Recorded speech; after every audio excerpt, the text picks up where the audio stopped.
Chapter 7. The Overwhelming Wind Soul. To say that Karen's night staying with Joe and Sarah was awkward would be an understatement. Sarah had been personable enough toward Karen at the old park, but once at home she didn't want anything to do with the other girl, sequestering herself away in her room. The day was nearly over, and yet Sarah seemed anxious for it to end even more quickly. Joe didn't blame her, not with everything they'd been through. Joe, however, was anxious. She had something to take care of, and doing it now meant less time sharing a confined space with Karen. Until Joe had a plan for dealing with her feelings, that was something that she desperately wanted.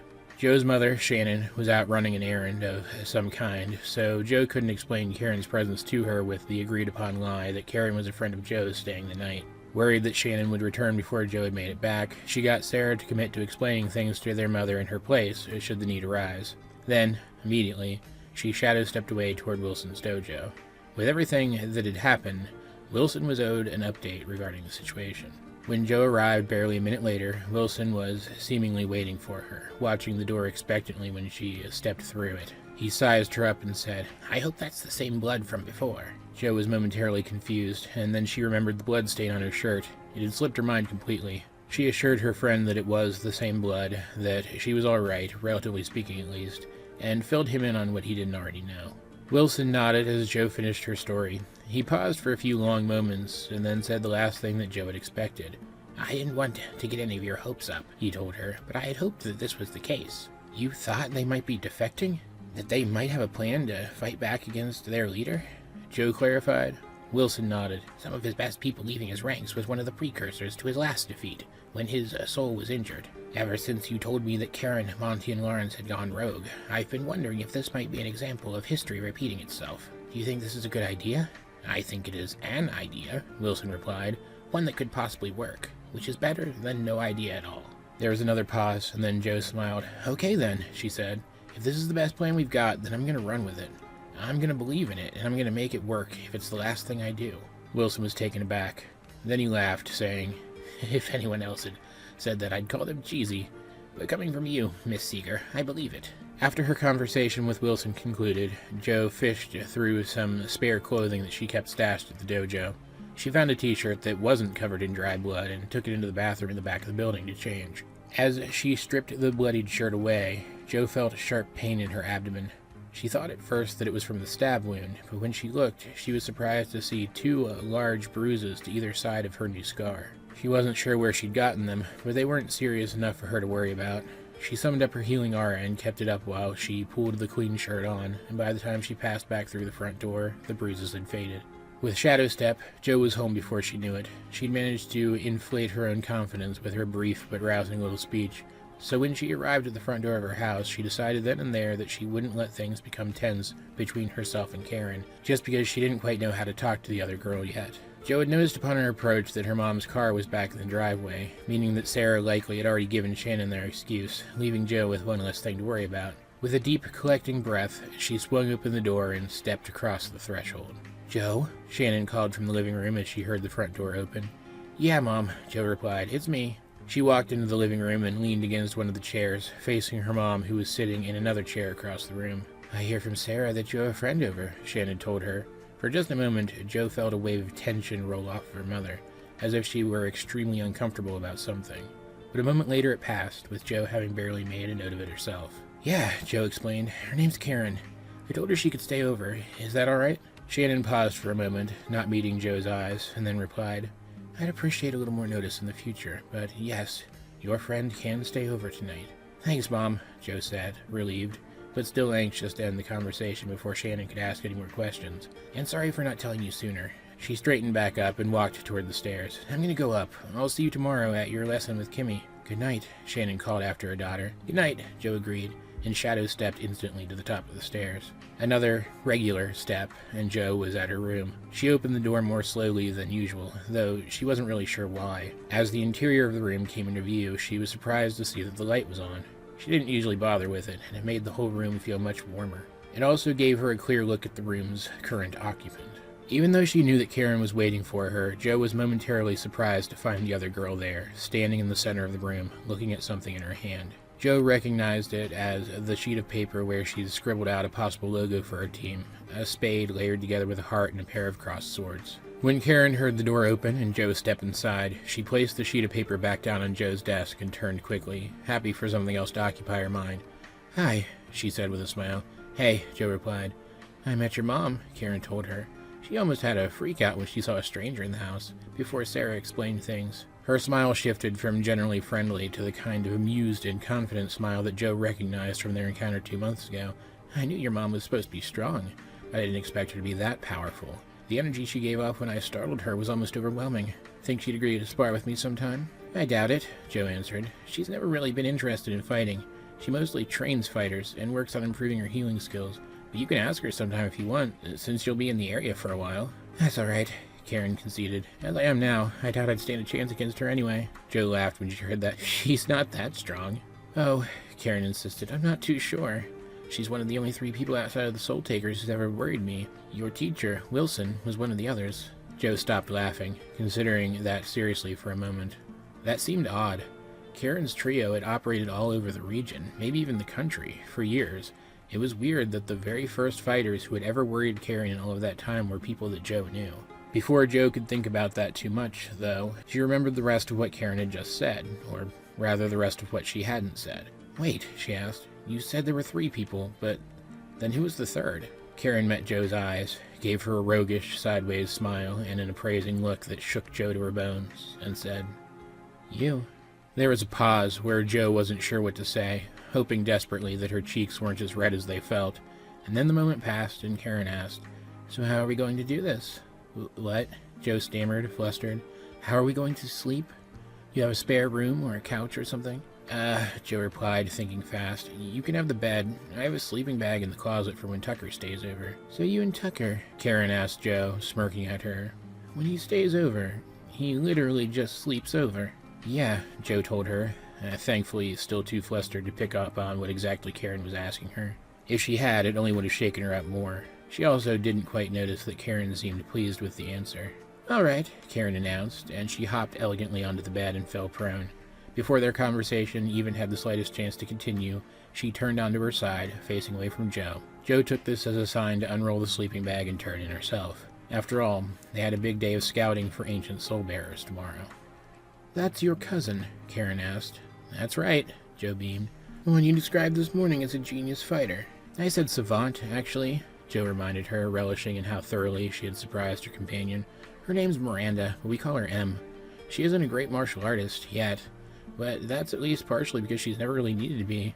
She's naturally gifted at using her soul to fight, so much that she sometimes doesn't even realize when she's lashing out with her energy. She has a wind soul that almost seems like it reacts to threats on its own." Joe and Karen were standing together in the Mega Dojo, looking across the room at one of the mats. On it stood a girl even smaller and frailer looking than Sarah, but projecting nearly as much attitude. She had her cousin Sarah's curls, but her hair was less than shoulder length and darker than Joe's. At just under 9 years old, she didn't seem like she would be capable of much, but Joe knew better, and as 3 bigger kids from M's training class, 2 girls and a guy, stepped up at once to test themselves against her, Joe didn't doubt for a second that Karen was about to see something pretty spectacular. M's 3 fellow pupils spread out around her, forming a triangle.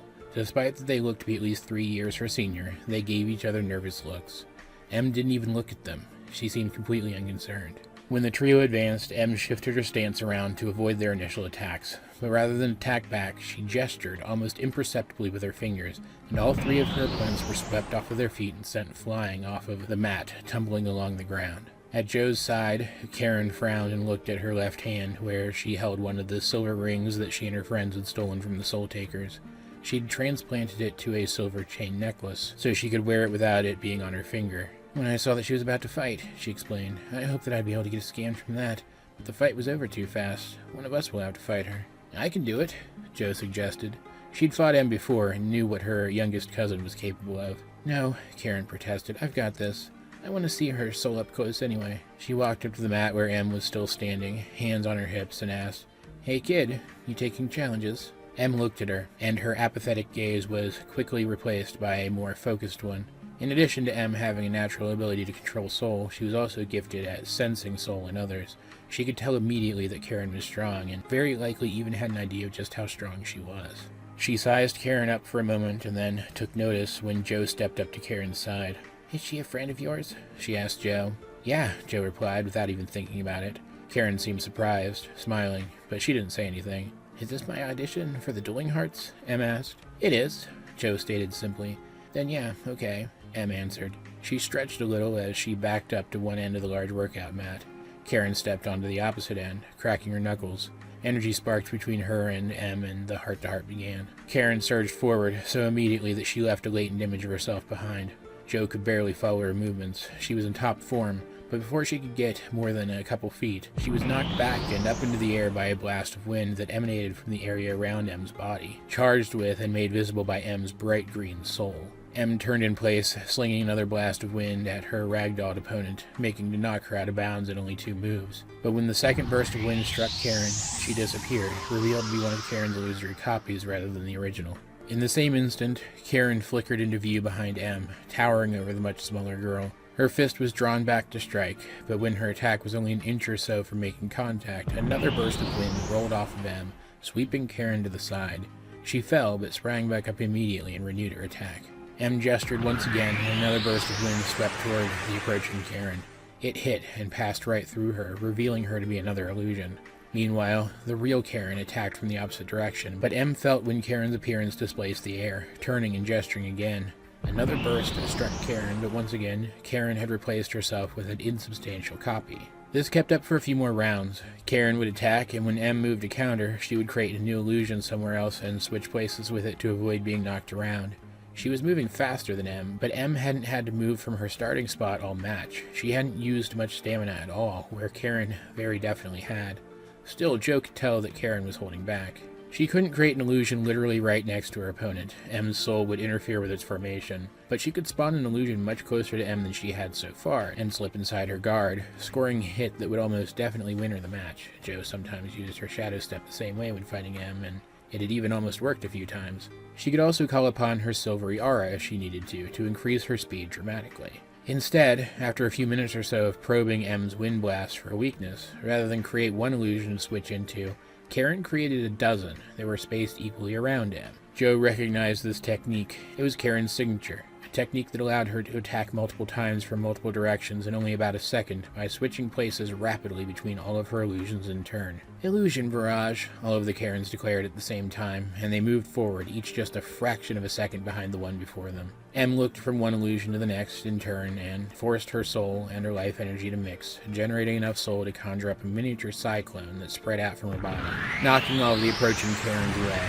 All but one of them faded from existence, and the one who didn't was tossed back and sailed over the edge of the match, landed hard, and rolled to a stop several feet away. Despite knowing that Karen could withstand much worse than that, Joe darted to stand by where Karen had fallen, knelt down, and asked, "Are you okay?" Karen sat up slowly, holding her hand to her chest as if she was injured, and yet she was smiling. She took her hand away, and Joe could see that the stone in the little silver ring hanging from her neck was glowing.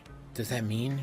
Joe began. "Yeah," Karen replied excitedly. "It does." Em walked over to stand next to Joe and Karen, and the two of them rose to their feet. "So," she asked, "does this mean I made the team?" "Oh yeah," Joe replied, "and it means something else too, but we can talk about that later." She looked to Karen and said, "This makes your theory a lot more likely, right?" "Yeah," Karen answered, "it does." "Well then," Joe announced, "we definitely shouldn't be late for our meeting with Kimmy." She said goodbye to Em and informed her that they would be holding a team meeting soon, that she'd text her the details. With that, she and Karen left the Mega Dojo together, making their way back toward Joe's home. Bonus: Prepared Soul Techniques. Soul naturally organizes itself into patterns. This is why awakened souls gain special traits, and why souls grant their wielders inherent abilities that they sometimes don't have to consciously use. In fact, often, when a person creates a technique that is specific to their kind of awakened soul, they are just intuiting and refining one of the patterns that their own soul likes to arrange itself into. This isn't easy and takes real talent, but sometimes a fighter wants to take this even a step further and make their techniques available more quickly, or to different people, and full understanding of those energy patterns can help with this in a few ways. The first of these ways is through the use of imprinted items. Since soul cannot be put into non-organic materials like metal, except in special circumstances, but can be sent along the surfaces and edges of metal objects, some powerful soul wielders had the idea to etch the patterns of their techniques into metal objects. When soul moves along the edge of those objects, it transforms into that technique. This allows others to mimic the specific soul and abilities of others, including very complex or unintuitive techniques. or ones that they normally wouldn't be able to learn for themselves. The most common techniques to imprint onto objects are sensory techniques, energy control techniques, or energy amplification techniques, but things like reactive barriers, energy blades, and even step techniques can be imprinted as well. It all comes down to how talented the crafter is at translating energy patterns onto physical ones. Objects like this often have a shelf life, as the etchings are very fine and will wear out naturally, but if enough time and care is put into their creation, they can be effectively permanent. It's possible for something similar to be done using organic items like fruit and seeds, with the literal energy matrix of the technique being stored in that item, sustained by its life energy. These would only be as permanent as the fruit or seed itself, and the fruit or seed would need to be destroyed to use the technique, making them single use. But there would be no need for fine craftsmanship of any kind, making this variant more desirable in some cases. A much more advanced form of this, taking the storage of soul patterns to its logical extreme, is the ability to create energy patterns that can be saved for a time and stored within the eternal soul matrix within a person's body, spreading out and forming into a technique when soul is fed through them. These patterns could even be layered, with one or more patterns being stored within a physical object that is created by another. These patterns are also single-use and will fade on their own with time if not continually maintained, but they require no external hardware. Only 2 modern fighters are known to possess the skill to utilize this final version of this ability, one of them being one of the original 6 masters, who has since disappeared, though there may be others who are rediscovering this ability as we speak. Interestingly, the second person with this skill is also the only person in all of history who learned another way to use this final technique. The leader of the Soul Takers can store energy patterns within the internal souls of others as well, in a way that they aren't immediately rejected by the recipient's body. This is how he once temporarily granted his ability to sense the ancient soul fragments directly to Karen, Monty, and Lawrence.